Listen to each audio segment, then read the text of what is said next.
democratic protest tausi loi tausi loi ye adu khunai hana sok leba khunai sida amuke hena sok mun ta gadi akoi wow mata war la BJP ki 2023 matam dina to toila so adu kana na to khun loi so yani ko pa ba pun ba kyam to bi re sama ne khang woni adu ta gadi huji ga hai ba boycott to go di 2020 di hong tom ya do adu matam di kana kana thola kan sida ena gi mai masai course to ngada bani investigation je matam sangi video loi ne kino loi putho sunga me adu botu da matam du di kai da ulai ge ya kai ka chukai di matam du to ko me am to we huji ki to si huji to bu kan sida manipur miyam gi interest akoi gi khunai si gi interest si nga chok ta nam to godam ne pung hai la kan pung man la kan da me amang da thokona ama manung da lei na ama yani ngi ko ha ja adu ko ki wai ne ba ai na ha ji mam di akoi ji investigate to kan sida akoi uba tawa chin hai dan te nakong ta ra kan sida keno le kan sida praman le kan sida pot putore ji ana huji hai ba ya pot khale hai ba da pot khale do at the end akoi to thabok sidi leiwak miyam gi interest amadi law and order pusla amu halak na ba natro asum protest to ta ko su democratic form of protest akoi keno na san ta ko na hai pot very good adu am phai amai to se akoi ju dum coverage to ngatron tro how many protests 2023 digi akoi kyam protest to IDP na chai hela kan sida ko main protest to no live lomi sing sina bu akoi nimi kya no protest to se moi mo ta akoi to win tro me am to win tro activist to win tra ba farmer same du di mana protest to thola kan sida low du thadom ta akoi sa du kai no school gi education gi pium ji kai no angang sing ji hojik lei ba angang sing sina moi se like tam tu o kan sida irang to lei ta de akoi next generation lak tu sidi akoi kai oi do ri ge akoi di to sine akoi matam lo ren khala se ba akoi widi chahi du yare si ra su yare khala kana hojik angang sing oi ne oja saw gi point of view da hojik si akoi gi strategy se kari step forward kari adu ne sai mayam haina ge na is not in our hands akoi khuta le pon te india gi larger plan di kana no akoi Manipur je aum thunga thugai bo ma jekan kuki gi jaga ama maitai gi jaga ama naga gi jaga ama na huji yeng to film je maitai ge tor problem nei ja kuki ge tor naga jok dor tangkul naga sing so tangkul naga sing chapta ngam de litan da big shame kai gen da naga gi khoi leba achoba moi gi organization ne jari moi gi tongan mi roi le jari adu da litan ha mafam je lan mangam da ne adu le kamai to lani point di ngasai chuatan jo haigre larger manung do oiba khoigi kano yam le ma chu yai agenda me ama hidden agenda me ama sigi hidden agenda su khoina khanga da ne organization me amna thole ba chirol do yoi ba khoigi wai matek sing haijab tar adu du me amna nei nebam thok tro ne smaina kain ahum thok pi phiam lai ta ga di kamai to du no wai thaina khoigi puya da ju hai me hai ko pu ahum sai ne ka ne na khoigi smaina to na lasing na luppa kan da nung na taw ni haina adu gum aina hai ba na tesi puya da i tham pon otni adugi potu da hujik le film je aseng boina reality on thole ata da khoi section do ji kai de kana kamai to du no sai lai ba khoi gi sida phammi ba governor sisu khoi gi kashmir gi khoi architect ni ne arai bu no pana te jo patro aluga hujik si khoi le ma ju governor oil le ne but governor sina report of du ji kana do he is the governor direct to the trawa center da aduna ngasai khoi gi na myam haina sida we have to be very careful hai ta akoi khunai sing machine ja akoi machine improve tawna kan ja akoi machine khori mena lai ta ga di som da sai old colonial hangover gi divide and conquer policy do yam light hypothesis ni ko na hai ja da lambe chumbe but hujiki oina di reality di ori karam reality no ha kan da akoi ching na chapa ngam de sai su da na hai do chu chang bo chapa ngam de national highway chapa ngam de kaim chapa ngam de aeroplane cha ta bani natra aduga hujigi leiba tangkul isnau naga sing sina akoi gi keno da litan phau ngam ta gari ukrul chapa kamjong chapa pung ni pan ma pan chane adi karam makhal gi freedom no ko movement freedom of movement phang si myam si address to godam ni khanga da bani aduga mayam si dialogue to no kan si da yes akoi pam ji sine hena sai hai ba akoi gi assembly da moi myam phamna kan si da akoi ano lom sem si akoi ano policy sem si akoi shwain to no sim to si hai pot thok ta do but now just see cabinet bo hujik full fledged like there adu de ke do ko dia adu ngai sai le proxy gi government ama hai tare ko adu ai chief minister da kem hai ba nate ai na pam da party lem ni ko as a party ai BJP yang na ye as a party I congress sang the adu I me do not talk target yes me to stand at Navia as I had now me na chuma thokta and me na chuma talk target yes akoi kan toke me the phal target phati high down to adu ki potu chat tawne and akoi voice cry bo yobungam ge have the national thak the me rep to be the hat be the pubi the loi to be the kan kai hari gi center the ge oza Paojel Chaoba hojik phawba da khoi gi leiba conflict sigi waroisil purakpa ngam da basi government of India na proxy war sanabani haiba chimiyam na khoi kokomi gi keno da su yawi ko proxy war sanabani military crackdown to view hairiba si not only kokomi miyam na hairiba government of India na cookie sing se proxy soina sizinaraga ngasi government of India na sanabali lane hairiba adubu nakalam rom da yeng se ba hojik se koi amko na ngasi ju thamak pane ba center bu para tambina ba civil war lauthok pa ta bani hari center si hojik oja su ta na so haibiri ba director si makoina script ira kan da koina si da play taw bane na adu ba tar ga di ai koina civil war si langna bai damakta koina center da raba taw doise center da taw bagi mahuta ai khoi gi leiriba hojik pairiba ai khoi gi pairiba legislature sing je until and unless makhoi je semdu aba matungda makhoi gi mathak da action tawraba matungda makhoi gi will do laksara kan dane ba akhoi gi government of India na mamai chuma ka doidi government of India da akhoi gi sen akhoi gi leiriba miyam je kalaga koina government of India da chungba yaba na teba adu targadi leiriba asugyam na tawrasi bawba akhoi gi leiriba legislature sing je still hausi baw makhoi gi will se political ideology phaneam leira mangasu makhoi gi will se hausi phawba sigi phibam se yor pabo semdok ke ngamdri sinadi soiri je kanano sini kadai de soiri no ba legislature sing je akhoi na thagat khibane ba sum thokpam je akhoi na thok tro oja Paojel Chaoba still akhoi na chum thok bangam je kari gi no tongan loin politicize tawre chi har ga su kanna anchor na kanna ngangi hai ni ba akhoi ju u da na ti ui he ba osa kari thambiri ngi sim pibam sida me ka akhoi gi civil war la thok pasi government of India gi la thok pai se akhoi sida han tawdana ada la thok pa ya ga dra ba ja sidai san chem do ka do ni tro ha ha osa kama kari kama thambiri ngi osa masi ge se kari hai tare answer je ai ne ta pi ge besu eta chumne hab chulete ko ba ngai sai khoi host no habi re khoi gi science hai besu di chade hodam ne hai ba khoi gi mi hut phatte hai besu yai ka su kai de khoi na mana pa tok ta ga di phai hai ba tare phat ga di phatte hai ba tare adu taseng makti khoi federal structure mo hai na khoi na democracy mi makha da khoi mi khallo hai ba mi hut khal laga ne khoi tha le majority phang kangun nu pa mi dun ka res pasa thada bo egera mo egera na taga magi sang le bo ram gera kenam torong oni na ara moi ju yam chowa risk am lor ka ne election thengna pai je Manipur gi election thengna bas tabu sen chunga dina election thengna ya ta ga di hari pa so khoi myam su lep pa gi chan sam peng le bak sang yeng adu gi potu ya da bani na huji ga hai players sing si di sen pai da ba den political game as bu lupa crore mani pai bujara minimum 30 to 50 md phukok li tabia ro ta gadi plus ana doni ne ko bot kin kwai maru oiba numit nini waling en tro yen do sibo kya no thunga ra chummi ko na haje oi low ro ha mi ju ka leng ni adu dum tan na le mi ju ngoni adu ga hanak te mu lupa lising tra gum ba emak taw re no oi keno gi budget ta hap ra ta bihar model gi lupa crore chhum ya khaira koi gi bot me da tong ta ga di yel tu se du ne pasa se ana yen ba ba di me am alum khang bi re na yer mak to yo ro ne nu pi sing is self help book ne na han hana gi pot aduna akoi gi khunai si hana isa na hana kitang introspect am su to mo thok tai hai ta ga di akoi ma sen ji korom chali gi ha du akoi gi akoi ma sen hana am tang chu thok min no khana ba hai tai ne kan confusion jam thi le re confusion ji kai no ha kan da akoi je confuse sala ga thamna na ba mi ju sin na bra influencer sin na bra misinformation pitok na ba na ba da kari kai changi cyber kangu me am to ri bra na tra cyber cell sin na ri bra something tongan ba khoi na u phang da me am su len be ko adu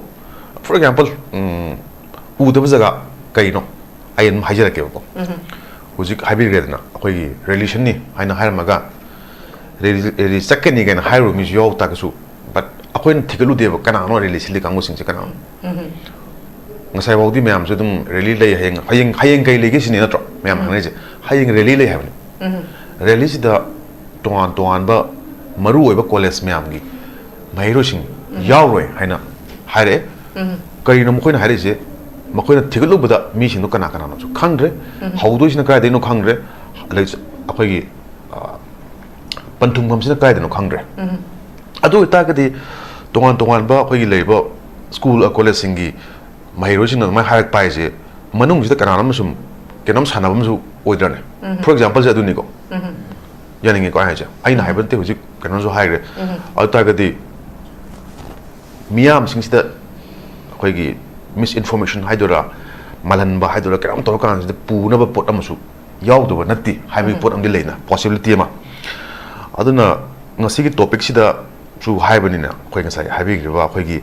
Manung Yuba. Koi masenan haiba gi pot amadi palle and haiba adu gi topic te ngasi gi koi gi keno gi se koi ngasi gi notice ki keno haitare ko discussion se sida cm na jong palla me last ai ngonda athing ba pibidana ko lak pa se ai am harause adu wa du wan dok de kai koi khang nge boycott tawre pare koi khange khabar da pau koi hape aduga ngasai satpa kanda di lambi da protesters sing je koi kya u da hai ta mi khat ma am tram ko dun tabida koi hekta protest ta kan da koi agitation to we want to rally nakan da banner para ga lep ko padu ta sing nakan u de later ga leti hai ta ni ko adum sat kre by koi gi virtue na hai ta ko chief minister am gi ma gi khongjom gi lan ni na adu to bum thom to re adu mi kujima ki ma gi opinion le ngani chief minister pai phatte adu kachu kai de ai opinion le je ko akoina irang to se yamna irang haiba ma i ho wa ma le irang sina kai no ha kan sida khoi gi purpose jog dos irang to ga nungai je bi adu ga ta ma tho maram ba mem ta da bi i ho wa sina vision nam yong chang halapun political oi ba oi bi amo bi isin naw ching chang li so bi na haun ching chang li so political objective mani na tra adegi le tongan ba organization club myang so mai tongan ba mai vision nam le ram ne adu ne i ho ne ata gari irang ga i ho gi marak sida manipur gi tawri su kai no haiba question so khoi ni yeng ma thau ta ta gadi akoina hangu kan da ngasi gi thabok se kai protest se kai matang no ha kan da ama confusion sa pami jo ngasai host no haibi gre tau ta gari plap junaitin gi type to to lo sing gi ma na traga sum tam sum to bukan pot for example khoi gi ma example lang bizage tronglao wi jesi tronglao wi jesi se moi hana mi me ama lama kan sida moi gi ai list amu jare ko kana lam gen ai hana jaga thiet pane da tronglao wi jesi na moi mateng pang ni lama mi singdo ai am mamun kha le kan loi mang re tronglao wi jesi na oji ga hai ba chief minister ga wachana re loi fulfill tong re hai re hoi demand hai ma lai ta ga di adu su demand gi fulfill pa to ya wa ya da wa adu ni ko sina ha mana te ko mi myam sigre ko legi dre ko mi chani hena legi dram ne jiri bam da legi dre wa angang sing ko moi di mi na tabra ko gi mang ri ba kamal babu ko adagi IT ro ta ngang masa hat hiyo ko gi myam tori myam di adu di kai no wa de we do not moi crime na tabra wa de adu ju khangi ne kana na tawge na adu gi justice today kamai to dori ge akoi manipur gem leina ngaki apun ma myam gi pulap ki wa gri ba ngasi nar ga le ri ba shu ga le ri ba adagi laju ga le ri ba nomina pala ga le ri ba ti ba moi myam gi right ti kai no IDP gi right ti kai no not wrong adon sigi singsta akoi gi jaba tong lo bi je si na akoi gi makoi na changure hangure hairure adu kan sida wai sanare dialogue tore matung sida yam nungai ba development na mo khoi gi keno se mi khala ama kan sida nuit mangani gi total shutdown lau thu e haibadu potuma amuk 제시 농 거는 챙도리고 Yes, 뭐 원도 yes. 챙도 Mari 챙도리고 leina de 거의 머리 레는 데는 아도 따그디 아코이 세 미야모 오이나 까나라마 제시 때 짝짝 짝을 아마 간지 핵때 그런 또 도리브라 아코이 이슈지 하직 또 도리브라 후지 그 사이 하이버 렐리기 몽도 그런 꼭실마 간지 미 아싱버 티부 항다 제시 강운 하이버 아이고나 하이레 मखोइना हुजिक हाय मिसिंगसे नोंगाला कांद पुंग अमा the लाकनी हायबदु ngaइबा कांसते मोय लाखिद्रे हाय केनोमा हायदे हायरे हे को मोयना सम ट्रोंगबु चंगी या अदु तोंगा मम लेजगरे अदुबु learning point ति हुजिक हायबा अखोइगी चंगाइबा मिसिंगसिदा कमाना कना कना यावगे हायबु क्वेश्चन जिले मसिदा अखोइगी होय आइना हाय थादा तागसु मोयदसु रेकॉर्डिंग लेबन पुंग अमा मिनिट कुन साबु रेकॉर्डिंग लेबन अदु लोइन थोलकने वाई सातागदी को अन अदुई पोतुदा मी खा ओइगरा अमा ओइगरा म चंगल कान से तौरी पोतो होय मोय पान नम लेम बे को बट जेएसी नम सु लेम नि को जेएसी न डिसाइड तो पोत अम दम मियाम पुंदो तोरब्रा आउ तागदी अखोगी करी हाय तारे चंगल लेब खोंगिंग सिगी माइवन जु कनान जु बिगे होय ना अमुको ओजागी फिल्म तो खतंग तले जेसी की वरी दुगा जेसी ना मोयना चंगुरे लाथोपदगी मियाम चले नोंगालगा अपुन बैगी जेसी ना कन फंबने मोय फैमिली फंबने अदु लाथोय बमी दु फंब कान मोय पुलप मानरगा सदाउ से लाथोय है अदुई ममांगदा तौरिबल लिरा इराम मैम दुदी ओहौरा अदु ममांगदा हजरगे मिदुगी 7 दा थौदोक थोए जेसी मतक टाइम त लेरे अदु इदि मोरे सेम दे हारे मैम नदी जेसी से पामनदरे कइनो थोखिबो मैम दुना अदु बु इमुंग लेबनिना बिगन ओदियम अदु इमुंग लेबनिना खोपनिना मपासु लाक्तबनिना हायरे उजिकी फामि बमोय मैम दुनि अदु इदि होय हो फारे फारे पुंगानि दा थौदु मीटिंग अमु तौसे हारे नुमिदुगी दा 7 दुगी अदुबु हुजिकी अंगा अहum सिरपदुगी प्रॉब्लम दुना मरम ओरगा आइन हाइजे तांग त्रात किनेबको ताते टाइमपन ट्राम्पनि वाइने भाप तारेको अदुना तांग त्रात की वरी दुने उदा संग तु से तांग त्रात टाइमपन ट्राम्पन गिसे सिलेज रोहित रोहन जुखां वनी मा सुयो वनी को अदुना नते आइना हाइसे नते रोहन की ओजागी वरी दुला अकोन बो ओइरा हागे तो बने बे हाइसे अदु एगी दि माइन तो तन मोय जेसी से सेमग्रे मयाम द वॉइस तो लाव तो सेमगनो ना अदु एदी कोदम द मोय की डिसीजन तो तौरगा मोय उनरु रे हाइरे अदु एदी मोय की लेरिबा मोयरांगी मोय की मेरा पाइपी ओबनी कुंबी यावनी मोय मयाम यावने बा नुमितुदी अकोय सु सेना हाबदा अकोय की कमिटी म सेमे नागा मैते पंगल अमसु मैते तौरगा फय म सेमेबा अदु दुना क्वाटा द वै सना मतुंदा अकोय सु लाए खमने ngатang changbi wo haidana numisida changaga moyna ngarang unaruba poto mayam hangeba adu kanu commitment kyam phajana pire cm na du harak pada moyna commitment kanu to boy wani phajana focus to budugi di haidri adu tadi to da tadi khoi maikai mari gi blockage to ni haibe gi haiba adu tadi moyna hana jc du so du sengdo matungda adu gi matung du dagi hojike haiba jc gi team phambane adu moy family father अखोई justice पामे आई केम तो पामजदे है पामे मयाबदा मोगी हारिबा अते अते की मेरा पाइपी ma'am तो फमिनरगा हारिबा pot सदाउ से पुलप चटखिबनेबा अदु चटला मतुंग सिदा मु मखोई की जेसी कांगु से खतंग मरुंग द मोइसे खरा प्रेशर लाइन अदु अदा मैम तौनरपदगी मोइना मु हुजिकी अखोई दि यौजदे सदाउ लौथोपसे मोइना मु चटखिबने बोजा अदुना ओजाना एज ए रिपोर्टर मोइ लै तारगदी आइना जेसी अमसुंग हारि न्यू एतो अखोई नो जेसी मी मकोर सिसदे को tong lo bigi natra aduga punna discuss to biwo discussion to yaina aduga recording si putu ala si loi tanar se ko hoi aina hai si nik yaring tena te ko minu ni wente adu langi point aina langi point so ta so tabi ko koi na hani point aina mingon kuno bithi wente ko aina hari si hoji ga hai ba tong lo bi ji si gi pot ka thambai wain noi ubna mo me manung le ma kenam obe adu ne aina hai si mapan na kenama smoke screen amarong da hoy kari ko mathaba ma tawga miyan na uda hidden agenda kharani adu to sigi haiba really chinba kan sidabu kana wang hangene ron hangi braba hangde ko nang sa thagli to se nang sa haina to adu ta gadi akoi hangum thok to chi kamai to ni si kana to na misunderstanding se sum adu na hai potu wai ne hai je ai ta jaw gi su ai lon ma ki sum supplement tau jabo no ko ai na yam nungai je da sini ba khoi khana se na la ka na sumai na ta ken da chakki ba se ai da ai point khana de de one side chume amadu su hangi adu ta jaw ai na sum hapchen jaw ji iman na li wari se atai na te 17 gi ima khoi pull up naga ne mai te pangal ne kai ne family yaga pulap na phamaga lauthokiba numit sigi kaino si shutdown se lautho matung sida nonga laga oidoi ni no shutdown bu pakti khoi le lam de ko shutdown khana ro ga le hoye ha ba moi family su to ga khoi infan ro ka da shutdown bu la do ba ai na so da adun te da iban ni patani ne ko ja adui potu da khara manung aduna keno ka lembe aduna nongala kari gumba adu miyam dana kaino mo wadba manung dana hidden agenda amal lei habne ba oza agyan ta ho za pau jil sa na je oza su ta hoi rohan film hoi me am chalu badana uriba me am do uriba scenario ama adwa oza pau jil sa wana on ground as a journalist amo ina thigal ba matamda madugi marum da hidden agenda kari gumba khara lei habne ba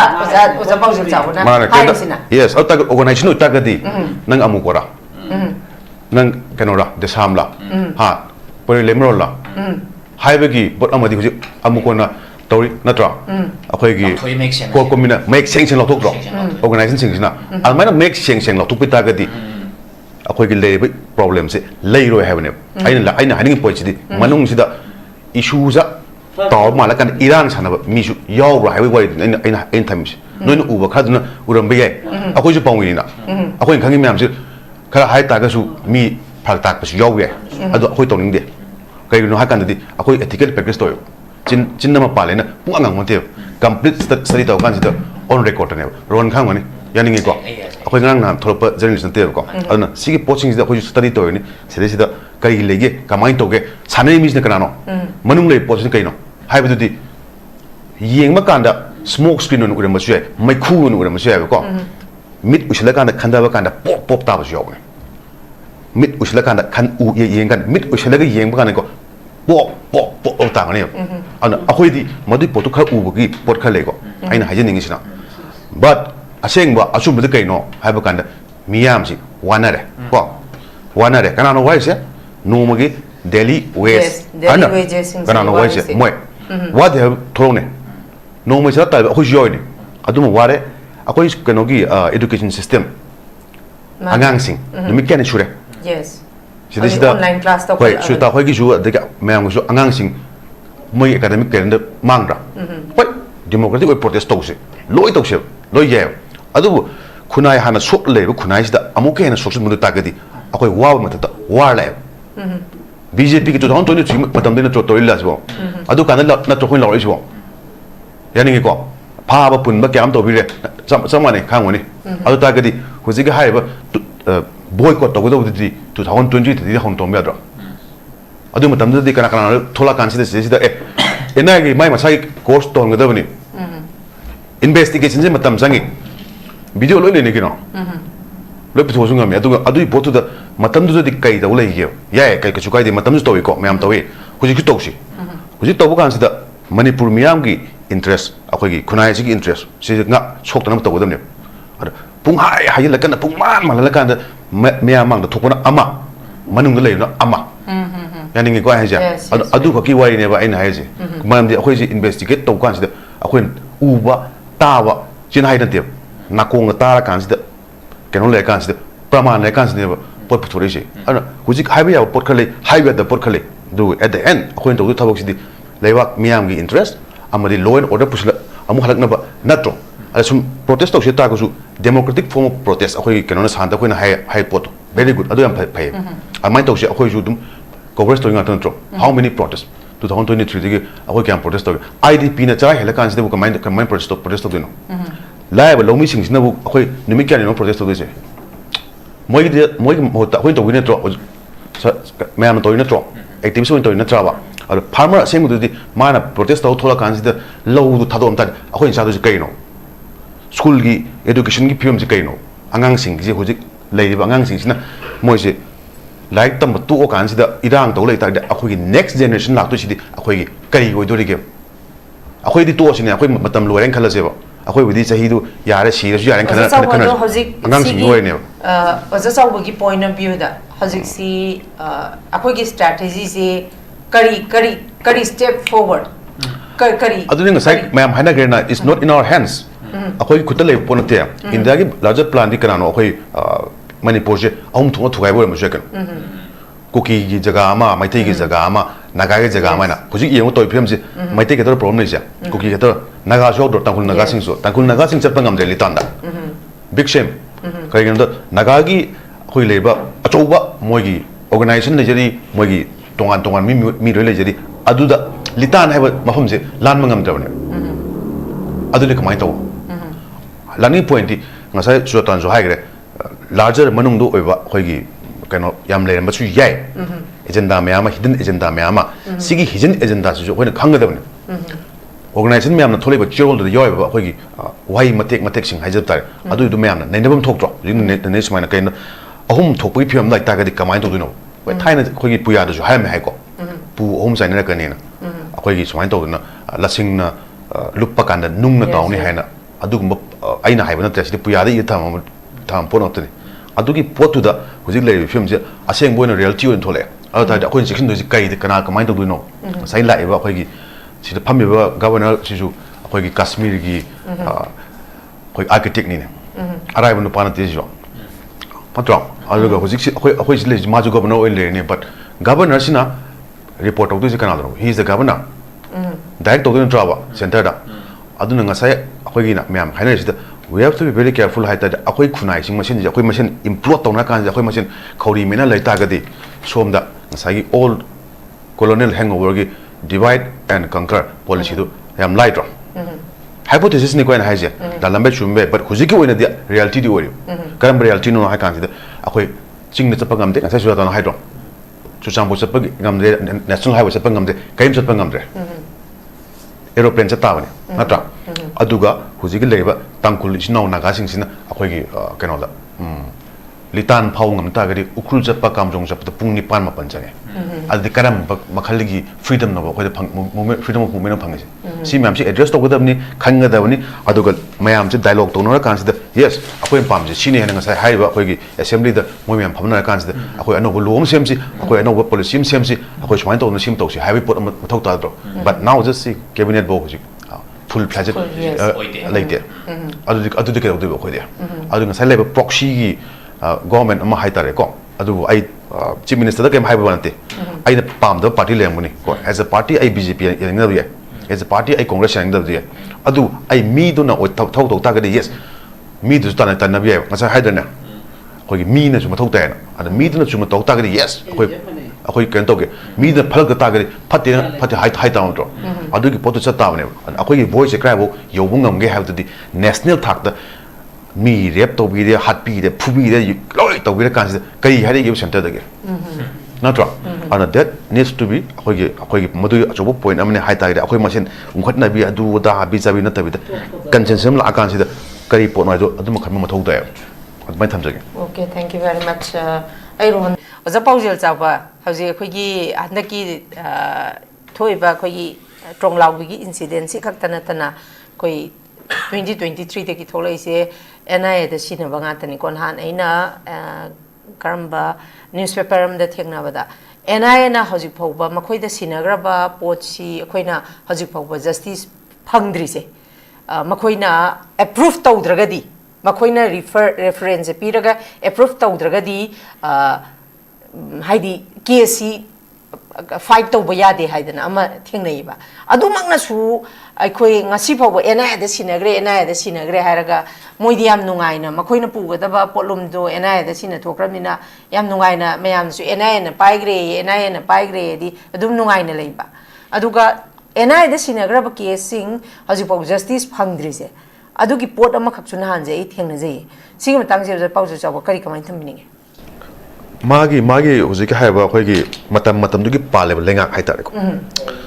pale lenga sing sina khoi gi like am daina pa gi ne khoi gi the price of modi years ne ko modi le matam gi kano hujiki haiba kano se khoi gi CBI gumba tongan investigating agency se hujiki authors na haisna matam du gi pale ba lenga tu gi singjang hatchet hai tare ko yana na bagi sinna ba pot amane haina magi ai bi yowe atuna huzik West Bengal game biona no pim ka Hoi Mamta Banerjee Tengaina Miam to the Election Commission chairperson gi scandal ki am thule Yes. Raj Sabha hai ni nang chakwa yare Yes. tor mi am sen hogi kadar gi pol hai tar ko hujik vote to budu thajab ya atre yan to adu na to ne se ata ga India as a system as a hujik ha le manung da kangkhong sai ha Donald Trump ko bai ta ma hai tar US da chopi ja ma chopi na chonda but American citizen right chopi ne ko da chocolate US dam cha phangani kai ha bo ki ram le na ara moi pa le no pa da ngaw ta dra ata akhoi su power ne akhoi nei da ne na nei re na ja sab man na akhoi gi BJP gi Narendra Modi gi lengak si da mayam kai haine ni gi se loi ura ma ta ne adu power misutilize to wa ta ga di yengona Stan Swami an jai ma phu su du akhoi gi Parkinson's disease nine ma si ringai da ai ka amtang thaksa ge koi gi kan to kan na koi gi moi gi protest over kan da pha bi kan da kana phai do activists ma'am lawyers poets not wrong academics ma'am the phara kan da Stan Swami du mi ma khut ne kan da chak cha bangam du pa da kan tung pibi na kan da court ai order law ne inhumanity hajab tare ko lani point di hujai ge hai ba pa le ba lengak sing sina my power lay timing sida ma phajalo ma nandho ma adu tosi hai base system du gi lay ba mai masa mareng hai tar police orambe intelligence department orambe CBI orambe NIA orambe natra any special cell orambe or any cannot khoina u da pot khara hai tar cover research and analysis wing gum pot ta gadi Manipur CBI team ka lege 60 plus ne jo yes NIA state ki lady natra state lady hoji aduga hoji gi hai pot loshlo hai ta da khoi na wai to bo paw da khoi gi fake encounter ki to kan da supreme court na khoi gi thadar pa chi da karam case ta phangar ge justice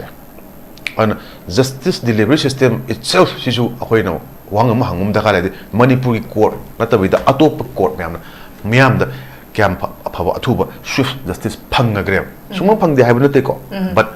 every complainant hung you petitioner hung you. Kiasa Cam Quinchanga, Kiasa Cam Quinchanga, Cam Quinchanga, lawyers. I let them know it.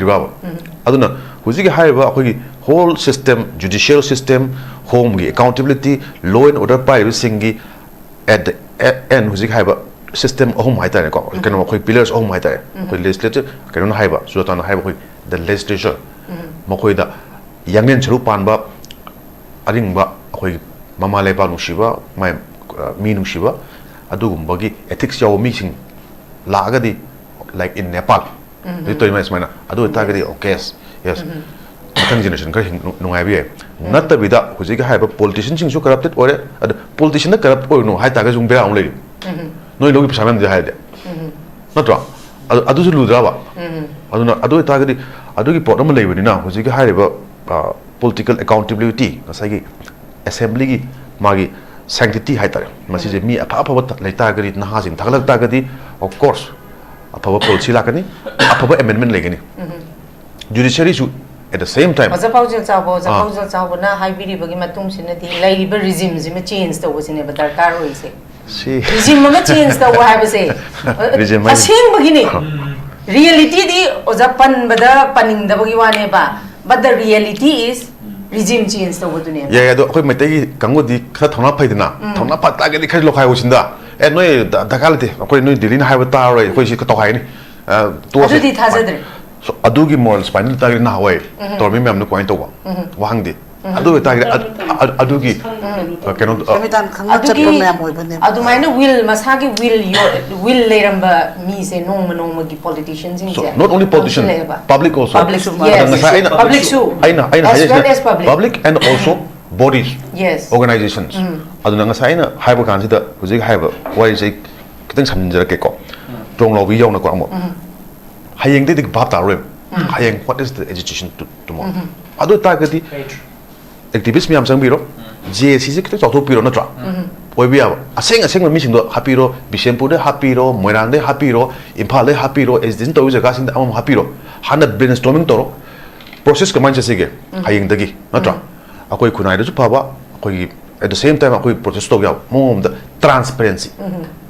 mana du hai trong lawina du no hai gi moya bisempur adu hai gi na to ji ma to transparency le na wa mo na ta bi da yamna khandara kan se kind mi khuding bang roina mak leader oy di ya ro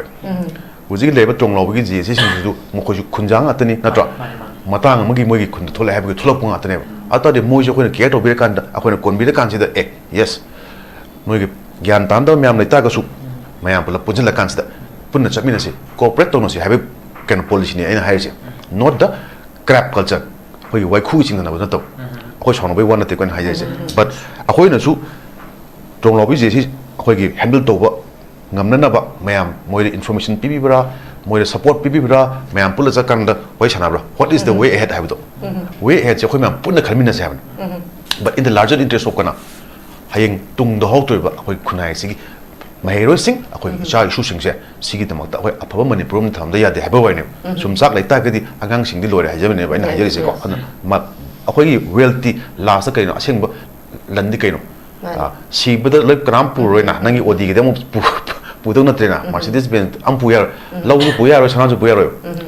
ada man than do di mai wa halon du ne ana uji ke hai ba agang sing si da alam no be sing sina phaja potak pe bi kan da phaja phana akoi inti na hai ja ta re ko kai Manipur hai basi sini akoi to to thau sini akoi masen gyan ta na si akoi masen am to na corporate to man se ha ba si go halon na chakme da min sin da mai tham jage